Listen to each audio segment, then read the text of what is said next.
grandissima cultura, per me è un mito, e ha 90 anni. E quindi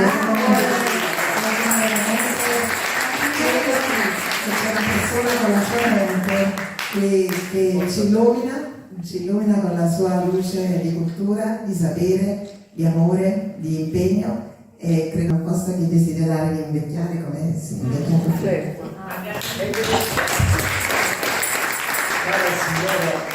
Signora, se mi invitate più spesso, io i 100 anni passo. Senz'altro. Perché stasera mi sono sentito molto più giovane. Sono contenta. Sono molto contento perché fino a quando noi abbiamo queste persone, Vero. noi siamo bene. Perché ogni pensiero, ogni cosa, io sono arrivato qua con tanti pensieri. Ieri hanno tolto la patente a mio figlio, un sacco di casino, arrivi qua e ti metti a battere i mani. Come l'ultimo riesce, cioè se voi pensate, un vecchio di 90 anni che si molto. sì, e allora il mio grazie è questo. Carlo è un tesoro. Lui è riuscito pure a farmi piangere. No? Allora, cosa vi devo dire? Auguri, buon anno. Che quella fortuna che lui ci ha augurato davvero viene. Davvero viene e resta con noi. Per quanto posso fare, per quello che posso, io sono sempre contento di vedervi, di salutarvi e di essere a vostra disposizione. Buon anno!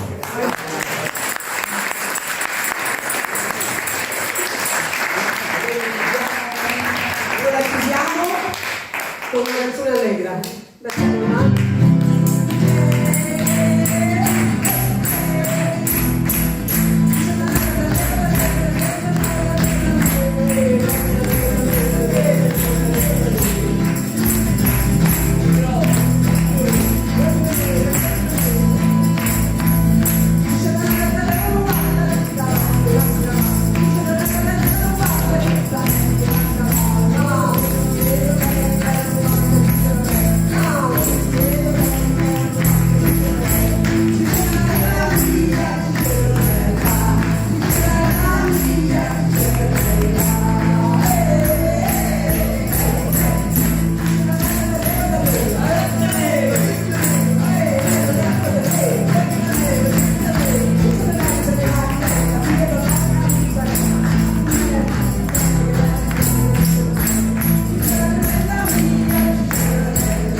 Ecco qua.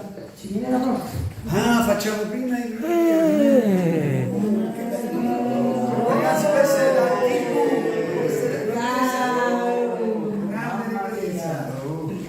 Antonio? Mettiti anche tu? Antonio, filati su. Mettiti anche tu? Ok, Antonio, vuoi venire tu a fare la fotografia a me? Adesso vi corre. Antonio, non fai niente, vai. Quello sta girando, tu basta che prendi qua sotto, dove troviamo? Va bene. Sì, sì, qua. Non devi venire qua. Pronti?